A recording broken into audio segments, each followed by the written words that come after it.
banyak perempuan yang merasakan sakit secara fisik. Ya, karena itu kita tidak boleh menggauli dia. Karena menggauli perempuan tidak boleh tidak dalam keadaan happy dan menyenangkan.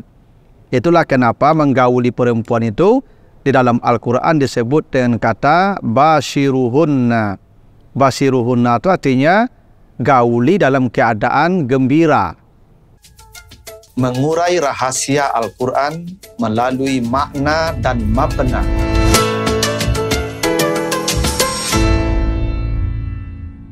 Assalamualaikum warahmatullahi wabarakatuh. Alhamdulillahirabbil alamin. Assalatu wassalamu ala asrafil anbiya'i wal mursalin wa ala alihi wa ashabihi ajmain. Para pemirsa program Makna dan Mabna yang dimuliakan Allah, kembali kita lanjutkan bahasan kita tentang struktur dan bangunan kata serta kalimat di dalam Al-Quran dan makna serta pesan di balik bangunan dan struktur ayat-ayat yang Allah hadirkan di dalam kitab sucinya. Kita masih bicara tentang ayat yang terkait dengan hubungan suami istri, dan kita akan bahas dalam kesempatan kali ini surat Al-Baqarah ayat 222. Kita baca ayatnya. Auzubillahi minasyaitonirrajim. Wa yas'alunaka 'anil mahid qul huwa aza fa'tazilun nisaa fil mahid wala taqrabuhunna hatta yathurna fa iza tataharna fa'tuhunna min haisu amarakumullah innallaha yuhibbut tawwabin wa yuhibbul mutatahhirin. Mereka bertanya kepadamu Muhammad tentang haid. Katakanlah haid itu adalah penyakit. Maka jauhilah perempuan ya ketika haid, dan jangan kalian mendekati mereka sampai mereka suci. Apabila mereka telah bersuci, maka datangilah mereka sesuai apa yang diperintahkan Allah kepadamu. Sesungguhnya Allah mencintai orang-orang yang bertaubat dan orang-orang yang mensucikan diri. Ada beberapa poin yang yang menarik untuk kita perhatikan dalam ayat ini. Pertama, kata Allah, mereka bertanya kepadamu tentang haid, katakanlah huwa aza. Haid itu adalah penyakit. Aza itu bisa diartikan sakit, bisa diartikan penyakit. Jika diartikan sakit, itu artinya perempuan ketika haid itu dalam keadaan sakit, baik fisik maupun psikis. Itu kenapa perempuan di masa haid itu banyak yang merasakan sakit. Kenapa? Karena memang haid itu adalah penyakit, adalah wanita dalam keadaan sakit. Maka banyak perempuan yang merasakan sakit secara fisik. Ya, karena itu kita tidak boleh menggauli dia. Karena menggauli perempuan tidak boleh tidak dalam keadaan happy dan menyenangkan. Itulah kenapa menggauli perempuan itu di dalam Al-Quran disebut dengan kata basyiruhunna. Basyiruhunna itu artinya gauli dalam keadaan gembira. Jangan dalam keadaan sakit. Jangan menggauli istri dalam keadaan aza. Tapi gaulilah istri dalam keadaan basyir, dalam keadaan dia senang, gembira dan bahagia. Itu kenapa kita disuruh menjauhi perempuan ketika haid, karena dia sakit. Begitu juga secara psikis, perempuan yang haid itu dalam keadaan sakit jiwanya, ya, psikisnya. Kenapa? Karena dia tidak beribadah, dia tidak mendekat kepada Allah. Dia dilarang beribadah, dan ketika manusia jauh dari ibadah, jauh dari Allah, maka setan mendekat kepadanya. Begitu kata Allah di surah Az-Zukhruf, wa may ya'shu an dzikrir rahman nuqayyid lahu syaitan fa huwa lahu qarin. Siapa yang jauh dari zikir, jauh dari ibadah, maka setan akan mendekat kepadanya dan dia akan dikuasai dengan mudah oleh setan. Itu kenapa banyak perempuan di masa haid itu ya gampang emosi, ya gampang marah. Kenapa? Karena dia sedang dalam keadaan sakit secara psikis. Karena itulah haid disebut aza, artinya sakit. Perempuan itu dalam keadaan sakit, baik fisik maupun psikis. Dan itulah kenapa kata Allah fa'tazilun nisa fil mahid. jauhlah perempuan ketika haid karena dia dalam keadaan sakit secara fisik dan psikis. Yang kedua, kalau kita artikan azza itu penyakit, bahwa haid itu adalah penyakit. Karena darah haid itu adalah sarang kuman, sarang bakteri. Karena itu baunya tidak sedap, bentuknya pun tidak menyenangkan. Karena itu adalah penyakit dan menyebarkan banyak penyakit. Karena itu kita disuruh menjauh dari perempuan itu ketika dia di masa haid. Nah, kemudian kata Allah, kita disuruh menjauhi perempuan itu fil mahid, bukan fil haid. Kata Allah, fa'tazilun nisa fil mahid. Jauhi perempuan itu fil mahid, bukan fil haid. Apa beda haid dan mahid? Kalau haid itu darahnya. Kalau mahid, 3 maknanya. Bisa darahnya, bisa tempatnya, namanya isim makan. Tempat haid itu. Bisa isim zaman masa haid. Allah ketika mengatakan fa'tazilun nisa fil mahid, artinya jauhi perempuan itu, haidnya dijauhi, tempat haidnya dijauhi, dan selama masa haid itu dijauhi. Itu ya yang diperintahkan oleh Allah. Tapi kata Allah, jangan kalian dekati mereka sampai suci. Wala takrabuhunna hatta yathurna. Jangan dekati perempuan itu sampai mereka suci.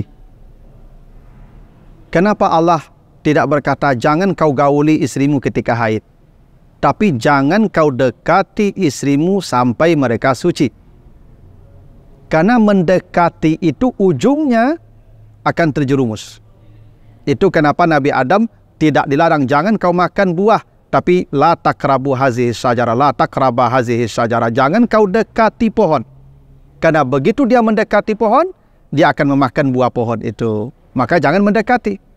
Zina juga begitu. La takrabu zina. Jangan kau dekati zina. Bukan jangan berzina. Jangan dekati zina. Kenapa? Begitu engkau mendekatinya, maka engkau akan terperosok ke dalamnya. Begitu juga istri yang sedang haid. Jangan dekat-dekati dia. Karena begitu mendekat-dekat kepada dia, nanti engkau akan terjerumus melakukan kesalahan. Karena menggauli istri yang sedang haid itu hukumnya haram dan dosa besar. Karena itulah kita disuruh menjauhi, jangan mendekat kepadanya selama di masa haid, di tempat haid, sampai mereka suci. Sampai darahnya kering. Kalau darahnya sudah kering, suci, maka mendekatlah kepadanya. Tapi kata Allah, kalau mereka sudah bersuci, فَإِذَا تَطَهَرْنَا فَأْتُهُنَّ. Kapan kita baru bisa datang kepada istri kita? Bila dia tataharna. Jadi ada 2 kata suci di situ ya. Ada yathurna, itu namanya sulasi mujarrad. Yang standar, yang normal, yang biasa. Ada tataharna dengan tambahan 2 huruf. Dari kata tahara menjadi tatahara. Apa maknanya itu? Ketika darahnya kering, kita sudah boleh mendekat. Tapi belum boleh menggauli dia kecuali dia bersuci mandi. Karena itu para suami, bila istri Anda belum bersuci, belum mandi, walaupun darahnya sudah kering, walaupun dia sudah bersih, maka kita tetap dilarang mendatanginya. Jangan mendatangi istri sebelum dia bersuci. Mendekati istri boleh sampai dia suci. Ya, kalau dia sudah suci, darahnya sudah kering, boleh mendekat. Tapi menggauli itu ditunggu tataharna, harus dia mandi dulu. Ini mohon maaf nih, banyak sebagian suami yang tidak sabar. Ya, istrinya belum mandi, dia sudah mendatangi istrinya. Perintah Allah mandi dulu baru datangi. Tataharna, bila mereka sudah tataharna, fa'tuhunna, maka datangilah mereka. Aturannya seperti itu. Dan menariknya lagi, mandi junub itu yang apakah karena dia haid, apakah karena dia junub karena sebab lain, maka mandi junub itu diungkapkan dalam bentuk mazid 2 huruf, tatahara. Apa maknanya itu? Mazid itu maknanya bersangatan, maknanya takalluf. Ini menunjukkan mandi junub itu mandi berat, mandi serius. Jangan dianggap remeh mandi junub, karena bila mandi junubnya tidak selesai, maka ibadahnya menjadi haram. Makanya aturan mandi junub itu banyak, karena ini mandi serius. Tidak ada satu bagian tubuh pun yang tidak kena air. Kalau ada bagian tubuhnya sedikit saja tidak kena air, maka mandi junubnya tidak sah dan ibadahnya menjadi haram.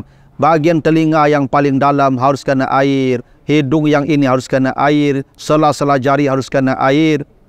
Bahkan ibu-ibu ni perempuan yang bermake up itu harus dibuka make upnya, karena make up itu ada pondasinya, ada ya anti air itu, biasa itu waterproof itu.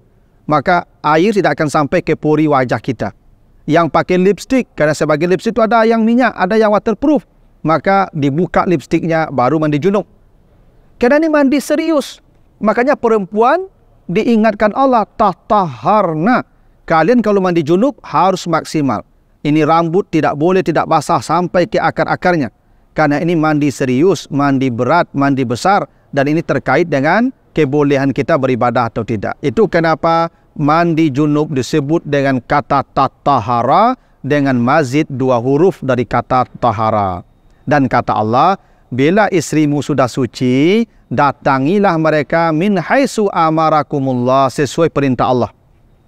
Ingat, jangan mendatangi istri di tempat yang dilarang oleh Allah. Ada tempat yang dilarang oleh Allah. Selama di tempat yang dibolehkan Allah, diperintahkan Allah, maka datangilah istrimu, kata Allah. Lalu yang terakhir kata Allah, innallaha yuhibbut tawabin wa yuhibbul mutatahirin. Allah sangat cinta mereka yang bertobat dan mereka yang mensucikan diri mereka. Ada 2 yang dicintai Allah. 1 tawabin, 2 mutatahirin. Jika seseorang menggauli istrinya ketika di masa haid, maka bertobatlah dia. Jiwanya sedang kotor. Bila seorang suami mendatangi istrinya sebelum dia mandi, maka bertobatlah dia. Kenapa? Karena jiwanya sedang kotor. Allah cinta orang yang bertobat. Dan itu menjadi bukti mendatangi pasangan ketika dia haid itu adalah sebuah dosa, maka Allah menyuruh kita bertobat. Ini kalimat berita tapi maknanya perintah, bertobatlah. Tapi Allah berkata Allah cinta orang yang bertobat. Ini kalimat berita tapi maknanya perintah. Dan Allah mencintai orang yang bersuci. Maksudnya setelah dia junub, setelah dia haid, maka mandilah dengan mandi yang sungguh-sungguh. Menariknya, kata tawabin didahulukan posisinya dari kata mutatahirin. Tawabin itu mensucikan jiwa, mensucikan rohani. Mutatahirin itu mensucikan fisik dan jasmani. Kenapa didahulukan tawabin daripada mutatahirin? Hendaklah setiap manusia lebih memperhatikan kebersihan rohaninya daripada kebersihan jasmaninya. Karena kebersihan rohani akan terkait dengan kita, ya, hubungan kita dengan Allah. Kalau kebersihan roh jasmani, mungkin lebih banyak kontak kita dengan manusia. Maka kebersihan rohani itu lebih utama daripada kebersihan jasmani. Walaupun dua-duanya dicintai oleh Allah. Yang menjaga kebersihan rohani dicintai Allah, yang menjaga kebersihan jasmaninya juga dicintai oleh Allah. Itulah di antara pesan yang ingin Allah sampaikan di surat Al-Baqarah ayat 222. Mudah-mudahan ada manfaatnya. Jika ada yang kurang berkenan, mohon maaf. Wassalamualaikum warahmatullahi wabarakatuh.